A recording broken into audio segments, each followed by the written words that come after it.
All right, starting lesson 5.4, proving triangles are congruent, the 5 shortcuts. All right, in the previous lesson we learned that 2 triangles are congruent if all 3 pairs of corresponding sides are congruent and all 3 pairs of corresponding angles are congruent. All right, now in this lesson we will learn 5 shortcuts to proving 2 triangles are congruent. All right, so below here we have this chart that shows the 5 shortcuts. The first one, the easiest one to understand, is SSS, which just means that all 3 sides are congruent. If you have all 3 sides to both triangles congruent, then the triangles are congruent. You know all the angles are congruent. All right. Then I have SAS. All right. Here I have one pair of sides congruent. Here I have another pair of sides congruent. And the angle in between them, or also known as the included angle, it's very important that this angle is made up by these congruent sides. All right. When those are congruent, then you could say that they are congruent by SAS. Now notice that the A is between the S's because here the angles between or included with regards to the sides. Then I have ASA.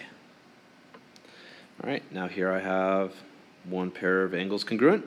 Here I have another pair of angles congruent. And the side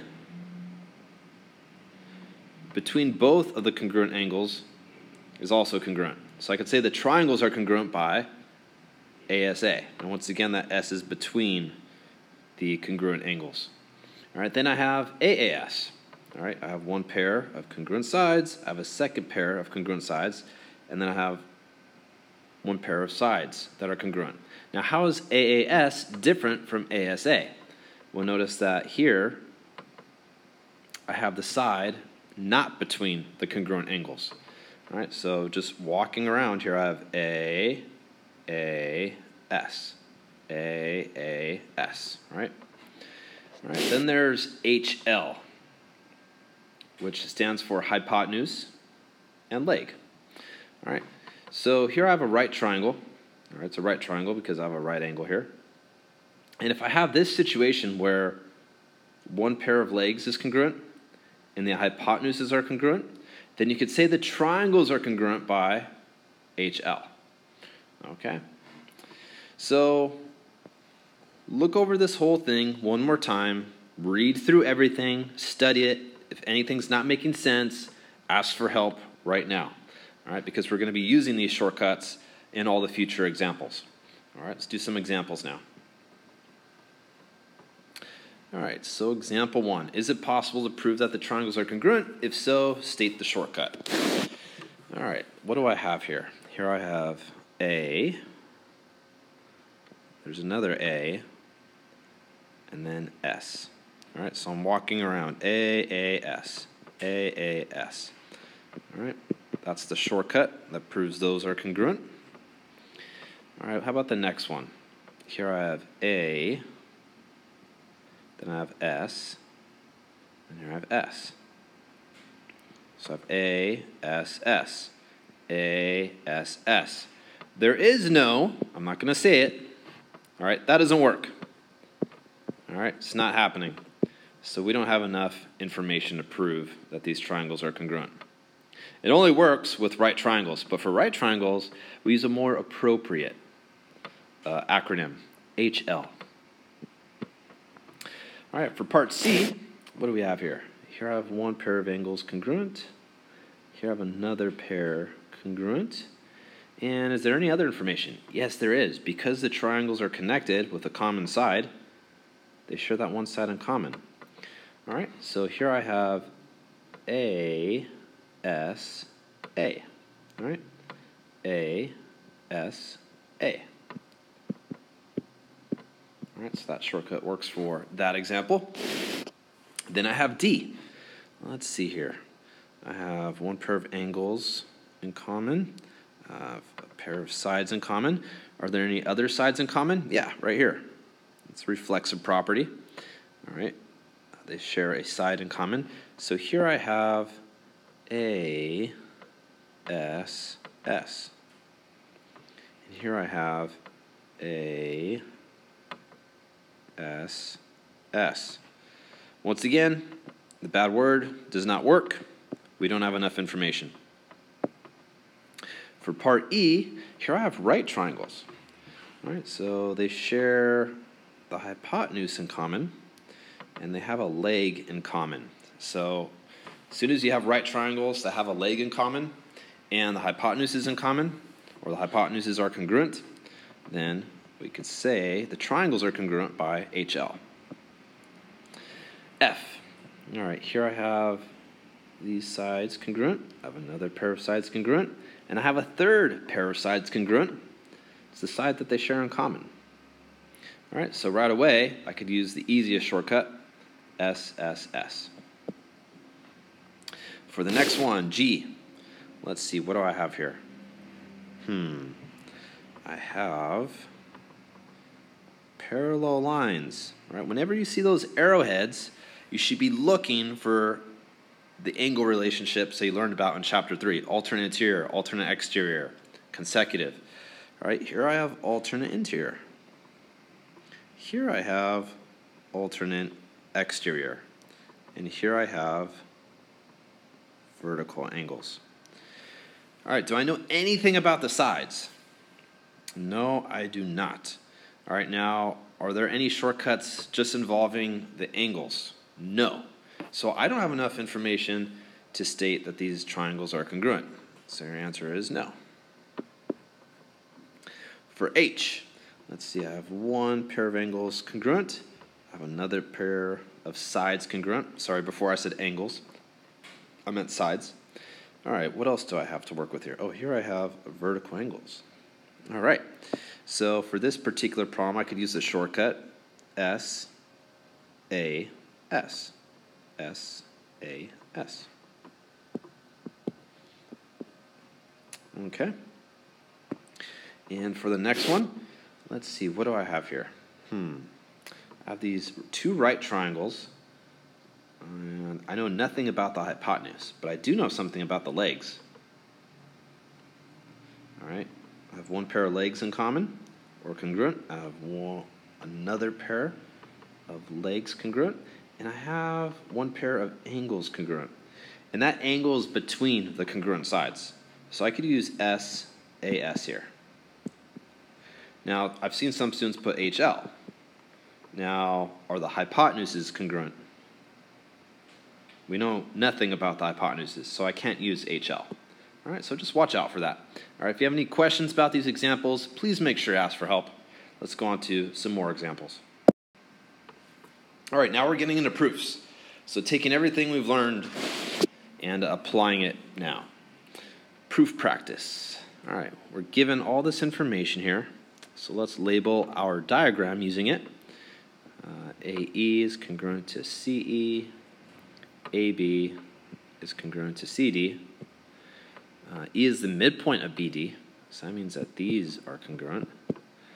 Okay, so starting off with statement 1, that's given. And how do I know BE is congruent to ED? Well, that's just definition of midpoint.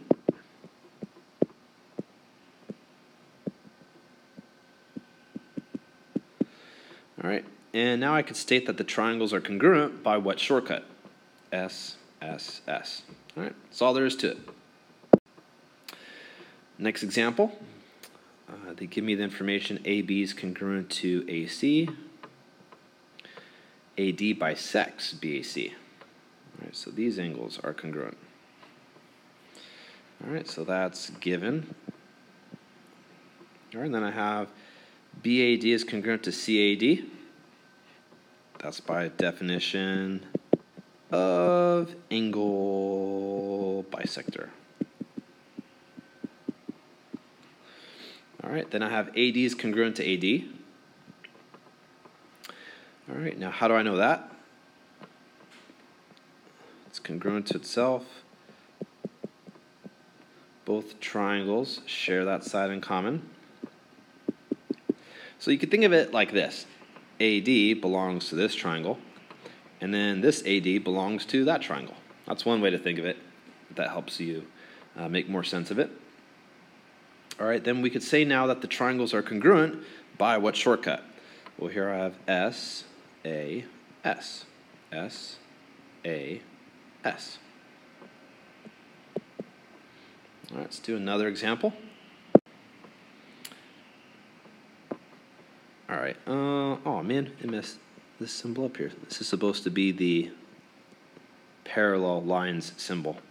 All right, so AB is parallel to ED. How do you mark the diagram? All right, put an arrowhead. All right, and then C is the midpoint of AD. Okay, so to start off, oh, that should be parallel lines. All right, then C is the midpoint of AD. Okay, A is congruent to D. A is congruent to D. How do I know that? Well, these are alternate interior angles. And then I have ACB is congruent to DCE. ACB is congruent to DCE. How do I know that? Well, those are vertical angles. All right, then I have AC is congruent to CD. Well, I already marked it on the diagram, but how do you know that? Well, that's just definition of midpoint.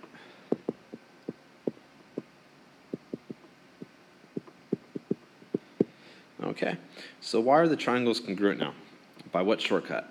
A, S, A. A, S, A. All right, let's do another example. Oh man, parallel lines. That's a bummer. Okay, so WX is parallel to ZY. WX is parallel to ZY. All right.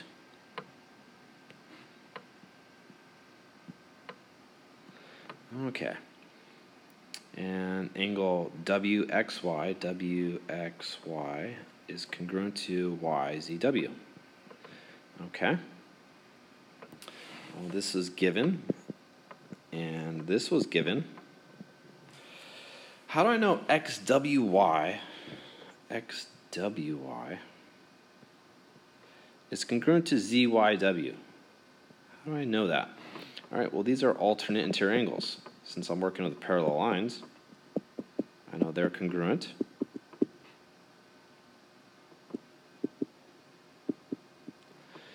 All right, then it says WY is congruent to WY. That is reflexive property.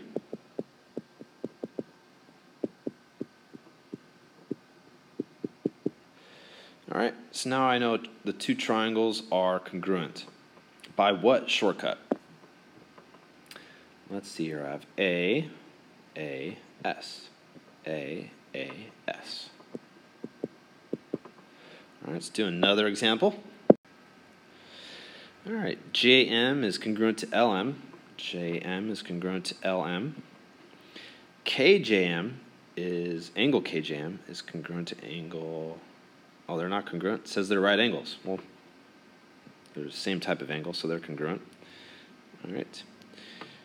So this is given here, and this is given. All right, it says triangle JKM and triangle LKM are right triangles. Well, that's just by definition of a right triangle. In order to be a right triangle, you have to have a right angle. All right, and KM is congruent to KM. All right, so they both share that side in common. That's reflexive property. All right, so what am I looking at here? All right, I have two right triangles. They share a leg in common, or they have a pair of legs that are congruent, and the hypotenuses are congruent, so I could use the shortcut HL. All right, and let's do one last example. All right, given angle L and N are right angles. All right, point M is the midpoint of LN. So I know this then. And triangle PMQ is an isosceles triangle with MP congruent to MQ? Well, if it's an isosceles triangle, all right, I know this then. Okay, cool. So the first reason is given. All right, and then it says triangle LMP and triangle NMQ are right triangles. So the reason for that is just definition of right triangle. All right, then it says LM is congruent to NM. LM is congruent to NM. All right, that's just by definition of midpoint.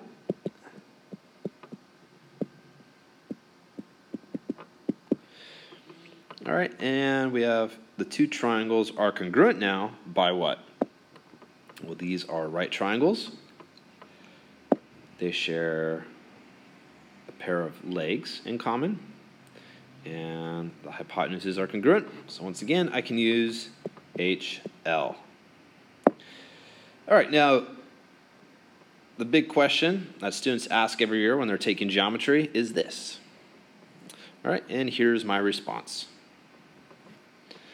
All right, now if you have any questions about anything from this lesson, please make sure to ask. Begin the assignment.